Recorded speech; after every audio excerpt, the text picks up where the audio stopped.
બસ સ્ટેશનની બાજુમાં આવેલા સુન્ની ઈદગાહમાં ઈદની નમાઝ સાનો-સુકત સાથે નમાઝ પઢવામાં આવી। ઈદગાહ ઈદની નમાઝ મૌલાના ઇનુસ સાહેબે નમાઝ પઢાવવામાં આવી હતી।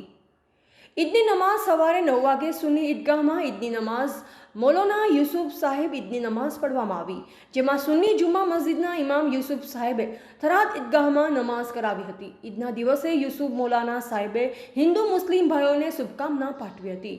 ઈદના દિવસે ઈદગાહમાં થરાદના પૂર્વ ધારાસભ્ય ગુલાબસિંહ રાજપૂત, થરાદ માર્કેટ યાર્ડના ચેરમેન શૈલેષભાઈ પટેલ, નગરપાલિકાના પૂર્વ પ્રમુખ પથુસિંહ રાજપૂત, નગરપાલિકાના પૂર્વ ઉપપ્રમુખ રમેશભાઈ રાજપૂત, પ્રતાપસિંહ રાજપૂત સહિતના આગેવાનોએ ઈદની નમાઝ બાદ મુસ્લિમ ભાઈઓને શુભકામનાઓ પાઠવી હતી, જેમાં યુસુફ મૌલાના સાહેબે આગેવાનોને સાલ ઉઢાડી સન્માન કરવામાં આવ્યું અને ઈદના દિવસે પેંડા ખવડાવી મોં મીઠું કરાવ્યું હતું।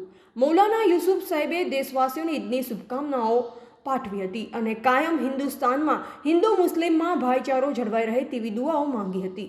ઈદના દિવસે મુસ્લિમ સમાજના પ્રમુખ હાજીભાઈ પઠાણે ઈદની હિન્દુ અને મુસ્લિમ ભાઈઓને શુભકામનાઓ પાઠવી હતી અને થરાદની અંદર હિન્દુ મુસ્લિમ ભાઈઓનો જે ભાઈચારો જળવાઈ રહ્યો છે તે જ રીતે કાયમ ભાઈચારો અને એકતા જળવાઈ રહે તેવી દુઆઓ પણ કરી હતી।